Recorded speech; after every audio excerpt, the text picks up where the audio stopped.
Hi guys, good morning. Today we're gonna talk about the Pomegranate by Ariel Kaplan. Um, Too complex. Yeah, this book was way too complex for me. And I think a lot of it's to do with the structure, but we'll get kind of into it. But anyway, this book is about Toga and I heard his name like throughout the whole listing of this book. Um, Nafatelli. And what happens is they're part of a caravan. This is the Spanish Inquisition time period where the Jews are being kicked out of their homes for not being Catholic, and and they're part of this caravan, and the girl gets separated, Toba gets separated, gets into this like fantasy world, and Nefertali and his grandmother follow her. I think if we just took that concept, okay? Like if we just took that basic concept and had it as the first at least half of the book and not added anything to it, just kind of was like navigating this fantasy world, trying to find Toba and stuff like that, this book would have been a lot better. Um, but what happens is that Toba like creates a shadow version of herself. So you have that character as a POV, you have Toba as a POV, and then you have the guy. And what this author did was just smush it all into, like, if you were reading a chapter, you could get all three of those POVs in one chapter, which is not a way I like to deal with a multiple POV situation. Like I like the structure of George R. R. Martin where he's very much like, okay, this is Arya's point of view. This is Stanza's point of view. Like you're gonna run into characters from other point of views, but you're having this streamlined thought of consciousness. Like you know how Toba sounds, like you know how her shadow self sounds, you know how Nafatelli sounds. Like, and you're not having to take a second, oh, okay, now we're in this. Um and I did listen to this on audiobook. I think it really helped. Because of the factor of the whole thing where, sorry, I'm waking up, guys, I am waking up. uh, this monster will probably kick him after I finish filming, but anyway.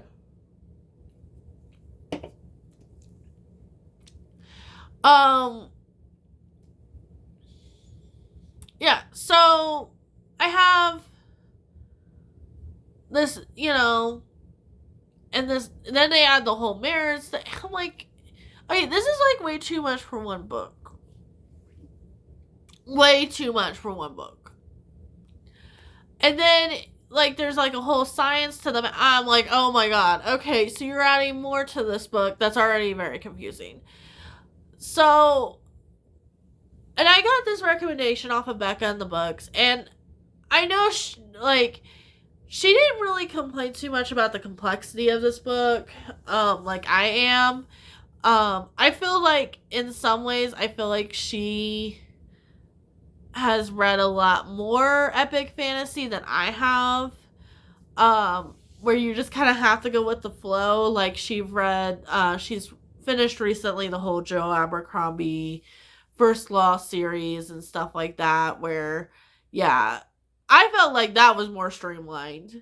I think it's because there's not really a plot. But anyway, um,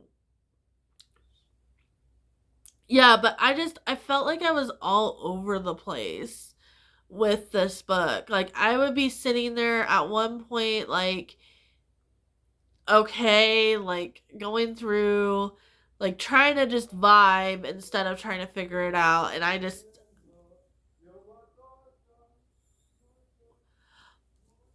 sorry if you guys can hear that. That kind of scared me a little bit. Um, and, and people are allowed to live their lives, but that kind of scared me a little bit. But anyway, um, anyway, you know, I think if it was structured differently, and I think if we stuck with like one plot point and add like five of them, I think I would be giving this book a little bit higher of a star because I liked the writing, and I felt like the characters were well done. Like the granny's like funny, um, and everything, but the structure threw me off. I felt like there was so much. Like this felt like 1,000. Like if this book was 1,000 pages, and they could info dump on everything, and like it might have been actually better. Um, because I felt like there wasn't enough like explanation on some things like we needed an explanation for, and that could just be me. Like I could be just sitting here like, yeah, like I need something mapped out for me or something. I've read books like this before where it's like, what did I just read? I still would give this 3 stars. The audiobook does help because I'm this is my next book and it's so slow and I can't keep my focus on it. So audiobooks definitely do help me in that aspect cuz sometimes like I'll be reading a book, like I'll be halfway through it and it's still like not working and then like I'll jump to the audiobook and then sometimes the audiobook can help me. It just depends. Like I liked cuz most books I mix read. So like I will read it physically and then use the audiobook to move forward with it. This book I just legit was like I'm just listening to the audiobook. I can't read it with my eyeballs. It's too complex. So I could just be somebody that hasn't read enough epic fantasy and this is why this is too complicated. Um but I don't think that's the case. I think um it's just it's just the structure of the book. Um and sometimes it is. Sometimes like structure like really like everybody hits structure really differently. Like you could you could have like a really good structure in a book and you know, it makes it a little bit smoother, even if it is more of a complex. Or, like, you could have a case with this book and it's, the structure, like, you could have, like, a really more easy reading experience, but the structure ruined the experience. So, there's that. If you want to like and subscribe to this channel, I am here Thursdays and Sundays. Thursdays is random day, Sundays is we talk about books. Um, but yeah, if you want to come on down, grab a monster, grab a cup of coffee, um, and just kind of jive with me, you are more than welcome to. And I hope to see you in a video coming real soon. Bye.